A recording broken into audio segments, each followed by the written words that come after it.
ఏమండి, ఇంట్లో సరుకులన్నీ అయిపోయాయి. అత్తయ్యకి మందులు కొనాలి. నేను హాస్పిటల్కి వెళ్ళాలి. కనీసం బాబుకి మంచి బట్టలైనా కొనండి.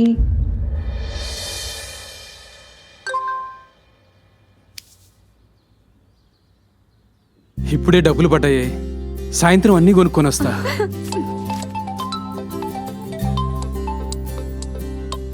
అన్నా అన్నా అన్నా, ఇప్పుడే డబ్బులు పడ్డాయన్నా. 10 నిమిషాల్లో వచ్చి ఇచ్చేస్తా. ఓకే అన్నా. 800? నిన్న 500 కదా. పక్క రాష్ట్రం వచ్చాడన్నా, డబ్బులు ముందు.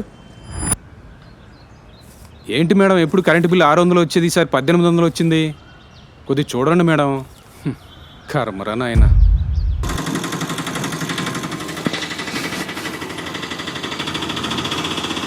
ఆపో, ఏయ్ ఆపో. ఏంటి స్పీడ్ ఆపు. పేపల్ది తొందరది. రేయ్, బ్లూ స్టిక్కర్ లేదు, 5000 ఫైన్ కట్టించు. ఓహో, స్టిక్కర్ లేనందుకు 5000 అయ్యా. ఆ స్టిక్కర్ నా దగ్గర ఉంది సార్. ఇదిగో సార్. అది అక్కడ ఉంటే చాలదు సార్. దాని మీద ఉండాలి.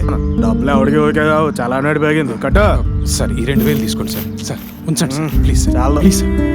మొత్తం సార్, సార్, కావాలి. పిల్లలకి ఫీజులు వండి కట్టుకోవాలి వండి సార్. వీళ్ళ దగ్గర చాలా రేయ్, తీసుకుంటాం. పంపించు, బేగా పంపించు. తీయాలి బేగది. బాగా అన్న, ఆటో స్టార్ట్ అవ్వట్లేదు, ఏందో చూడవా. పెద్ద గుంతలోనే వేసావు కదన్నా, 4000 దాకా అవుతుంది. అన్నా, 4000.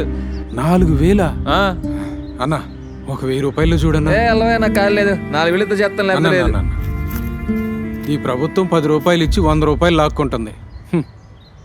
ఆశపడి ఓటేశాం, నిరాశకే అంకితమైపోయాం.